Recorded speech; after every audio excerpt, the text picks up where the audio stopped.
কয়েকটা বিষয় যদি কনসার্নে রাখা যায় তাহলে আমার বিশ্বাস বিপিএলটা আরও ভালো হবে। তার মধ্যে অন্যতম হচ্ছে, আসসালামু আলাইকুম, সকলকে শুভেচ্ছা জানাচ্ছি। আমি ফিরোজ। শুরু হচ্ছে বিপিএল এবং আমাদের বিপিএল নিয়ে অনেক আশা প্রত্যাশা থাকে। কোনোবার পূরণ হয়, কোনোবার পূরণ হয় না। আনফর্চুনেটলি এখনও যে খুব বেশি পূরণ হয়েছে কোনোবার, তেমন বলার কোনো অবকাশ নেই। তবে এবার বেশ কয়েকটা বিষয় যদি কনসার্নে রাখে তাহলে কিন্তু এবার বিপিএল ভালো হওয়ার খুব সুযোগ আছে। কারণ নবাগত দল নোয়াখালী এক্সপ্রেস আছে, নোয়াখালীর ওই অঞ্চলের মানুষদের জন্য একটা বড় হাইপ এবং বেশ ভালো দর্শক কাভারেজ হবে। বরাবরের মতো দর্শক হয়, এবারও আশা করি দর্শক আরও বেশি হবে। সো সব দর্শকের বিষয়টা বরাবর মতোই আমরা পেয়ে থাকি। কয়েকটা বিষয় যদি কনসার্নে রাখা যায় তাহলে আমার বিশ্বাস বিপিএলটা আরও ভালো হবে। তার মধ্যে অন্যতম হচ্ছে ডিআরএস সিস্টেম। কোনোবার হাফ ডিআরএস থাকে, কোনোবার থাকে না। এই বিষয়গুলো থেকে বেরোয় যদি প্রপার ডিআরএস রাখার সুযোগ থাকে তাহলে কিন্তু এটা ভালো ব্যাপার হবে, আশাবাদ ব্যক্ত করি। একই সাথে ব্রডকাস্ট নিয়ে, লাইভ ব্রডকাস্ট নিয়ে একটা জটিলতা থাকে। লাইভ ব্রডকাস্টটা যত বেশি ভালো হবে, যত সুন্দর হবে, দর্শক তত বেশি আকৃষ্ট হবে। সবার তো মাঠে গিয়ে খেলা দেখার সুযোগ নেই। বাংলাদেশে 18 কোটি মানুষ, সবাই তো আর মাঠে যাবে না, মোবাইলে খেলা দেখবে, টিভি সেটের সামনে দেখবে।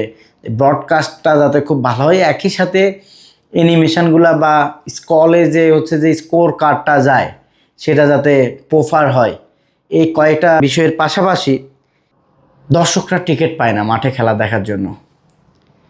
আগে অতীতে আমরা দেখেছি টিকিট কালোবাজারি হয়েছে, টিকিট অন্যরা নিয়ে রাখে। সেই বিষয়টা যদি আপগ্রেড করা যায়, যদিও রিসেন্টলি বিসিবি ওয়েবসাইটের মাধ্যমে টিকিট দিচ্ছে, তারপরেও কিন্তু বাইরে টিকিট পাওয়া যায়। ওয়েবসাইটের মাধ্যমে টিকিট কিনতে হয়, তারপরেও বাইরে টিকিট পাওয়া যায়। তো এই বিষয়টা আরেকটু অ্যাট এ টাইম ডেভেলপ করার সুযোগ রয়েছে। একই সঙ্গে যে বিষয়টা সেটা হচ্ছে বিদেশি প্লেয়ারদের এনশিওর করা। যেমন নোয়াখালী টিমের কথা যদি বলি, সেখানে জনসন সালস আছে, কুশাল মেন্ডেস আছে, তারপরে হচ্ছে যে জিমি নিশাম আছে, মোহাম্মদ নবীর মতো প্লেয়াররা আছে এবং একজন রিস্টি স্পিনার দেখলাম খুব চমৎকার। তো চায়নাম্যান, এদের যদি এনশিওর করা যায়, অন্যান্য দলের যারা আছে এদের যদি এনশিওর করা যায়, ক্রিকেটটা অনেক বেশি সুন্দর হবে। আরেকটা গুরুত্বপূর্ণ বিষয়, মোস্ট প্রবাবলি এটা মোস্ট ইম্পর্টেন্ট থিংস, সেটা হলো প্লেয়ারদের টাকার যে বিষয়টা। আমরা গতবার বেশ কয়েকটা বিষয় দেখেছি যে টিমের মালিকদের হোটেলে আটকিয়ে রাখা হয়, প্লেয়াররা প্র্যাকটিসে যায় না, পেমেন্টের বিষয়টা। ক্রিকেটারদের পারিশ্রমিক না দিলে তো আসলে খেলা হবে না। দিন শেষে ক্রিকেটারদের টাকাটা খুব বেশি, পেমেন্টটা খুব এনশিওর করা অনেক বেশি জরুরি। যারা দল দেয় নিশ্চয়ই তারা বাজেট করে, তো প্লেয়ারদের বাজেটের টাকা যদি তাদের না থাকে তাহলে তো দল দেওয়ার কোনো দরকারই নেই। প্রত্যেকটা টিমের কোনো না কোনোভাবে এই বিষয়টা রয়েছে। আইপিএলে শ্রেয়াস আয়ার 26 কোটি রুপিতে বিক্রি হয়, দেশীয় টাকা প্রায় 30 কোটি 32 কোটি টাকা হবে। তারা পাচ্ছে না একটা প্লেয়ার। কত টাকা আইপিএলে, কত টাকা জঞ্জনানি।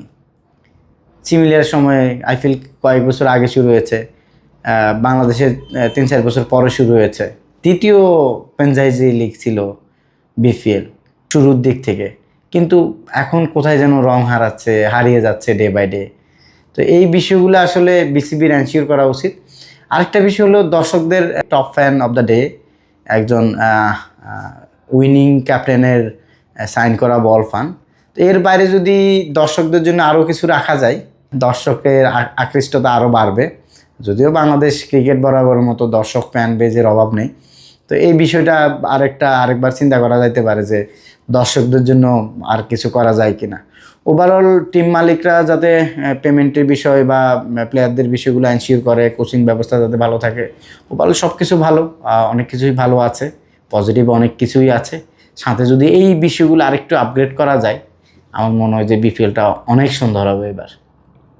অনেক ধন্যবাদ। আসসালামু আলাইকুম।